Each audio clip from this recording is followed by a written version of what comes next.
Sunan Ampel atau yang lebih dikenal dengan Raden Rahmat merupakan salah satu wali songo yang memiliki paras tampan dan budi pekerti yang halus. Dia masih keturunan bangsawan Kamboja dan lahir di sana sekitar tahun 1401 Masehi. Sunan Ampel adalah putra dari Syekh Maulana Ibrahim As-Samarkandi, seorang ulama dari Uzbekistan yang berdakwah di Kamboja. Ibunya adalah Putri Candrawulan, keturunan bangsawan, yakni putri kedua Raja Campa. Saat pertama kali berdakwah, Sunan Ampel menggunakan metode unik, yakni membuat kerajinan tangan yang berupa kipas berbahan akar tumbuhan dan anyaman rotan. Konon katanya kipas itu bukan kipas sembarangan, tetapi juga bisa digunakan untuk menyembuhkan demam dan batuk. Kipas-kipas buatannya lalu dibagikan kepada masyarakat secara gratis. Masyarakat yang ingin mendapatkan kipas cukup mengucapkan kalimat syahadat tanpa membayar upah sepeser pun. Dari situlah awal mula masyarakat memeluk agama Islam. Pada suatu waktu, Sunan Ampel hendak berdakwah dan bertemu laki-laki paruh baya di pinggir sungai. Ia melihat laki-laki itu berusaha keras menyeberangi sungai dengan cara yang tak lazim. Laki-laki itu berlari kencang ke arah sungai. Lalu sampai di tengah sungai, orang itu tercebur dan akhirnya berenang kembali ke pinggir sungai. Apa maksud dan tujuan Kisanak berlari ke tengah sungai, lalu terjatuh dan kembali ke tepi, dan lalu mengulanginya lagi? Tanya Kanjeng Sunan Ampel. Dan laki-laki itu ternyata seorang pertapa. Dengan nada kurang suka, ia lalu menjawab pertanyaan Sunan Ampel yang terheran-heran. Kisanak siapa?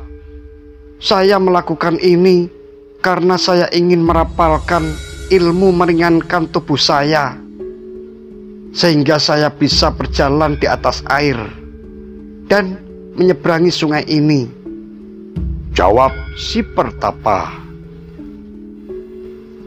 Sunan Ampel menanggapi dengan ramah.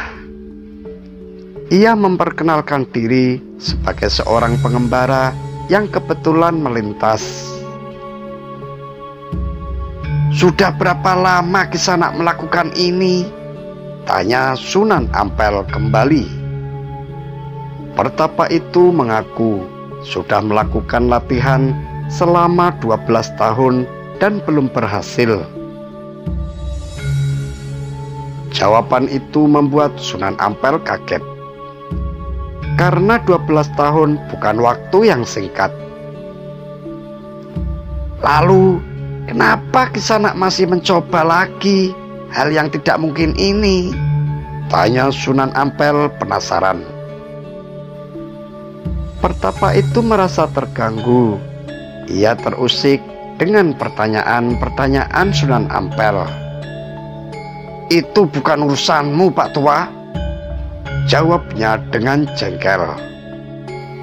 Pertapa itu mengatakan dahulu dirinya sama sekali tidak bisa berjalan di atas air. Setelah keras berlatih selama 12 tahun, ia bisa menyeberangi sungai separuhnya. "Jadi, siapa bilang latihan saya ini tidak berguna?" katanya lagi. Lagi-lagi Sunan Ampel tidak menanggapi kejengkelan itu dengan sikap yang serupa. Ia tetap menunjukkan sikap dengan ramah. "Kalau begitu, berarti Kisanak masih memerlukan 12 tahun lagi untuk sampai ke seberang sungai," kata Sunan Ampel. Mendengar pertanyaan itu, telinga Pertapa Parubaya seketika memerah. Dengan suara yang tinggi, ia meminta Sunan Ampel tidak mencampuri urusannya. Bahkan, ia mengusir Sunan Ampel dari pinggir sungai. "Pergi sana kau orang tua, dan jangan pernah mengganggu saya lagi. Urus saja urusanmu sendiri, Kisanak. Saya akan melanjutkan latihan ilmu meringankan tubuh saya," bentak si Pertapa.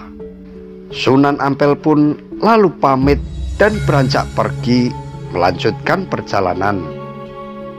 Mata Pertapa itu sontak terbelalak. Ia melihat Sunan Ampel dengan santainya berjalan di atas air untuk menyeberangi sungai. Seketika itu juga sang Pertapa merenangi sungai, berusaha untuk mengejar sang Sunan. Dan sesampai di pinggir sungai, sang Pertapa langsung bersujud mencium kaki sang Sunan Ampel. "Duhai Kisanak yang sakti, maafkan saya yang telah meremehkan Kisanak," kata Pertapa menyesali sikapnya itu. Dengan meratap, Pertapa itu meminta Sunan Ampel untuk mengajarinya. Sunan Ampel hanya tersenyum dan meminta Pertapa itu bangkit dari sujudnya. Sunan Ampel mengatakan dirinya hanya hamba Allah, dan karomah yang disaksikan Pertapa itu datangnya dari Allah juga. "Saya tidak memiliki kekuatan apa-apa, Kisanak," kata Sunan Ampel.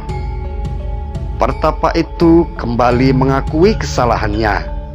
Ia mengakui telah membuang waktu sia-sia seperti yang disampaikan oleh Sunan Ampel. Pertapa itu juga penasaran siapa yang dimaksud Sunan Ampel dengan Gusti Allah itu. Lalu Sunan Ampel pun menjelaskan jika Gusti Allah itu maha besar sekaligus Tuhan segala alam. Dengan tersenyum, Sunan Ampel mengatakan dirinya tidak perlu merapal mantra, juga tidak perlu berlatih 12 tahun untuk bisa berjalan di atas air. Ia hanya perlu waktu beberapa saat untuk membuat rakit bambu, dan dengan rakit bambu itulah ia bisa menyeberangi sungai tanpa khawatir tenggelam. "Kisanak, Gusti Allah melarang kita menyanyiakan waktu untuk hal-hal yang tidak berguna seperti ini. Gusti Allah memberi kita akal dan pikiran untuk kita manfaatkan sebaik-baiknya, menyelesaikan masalah yang kita hadapi," terang Sunan Ampel. "Kalau memang bisa lebih cepat menyeberangi sungai, kenapa Kisanak menghabiskan waktu 12 tahun untuk melakukannya?" tambah Sunan Ampel. Begitulah akhirnya Pertapa itu pun menjadi taubat dan menjadi santri Kanjeng Sunan Ampel.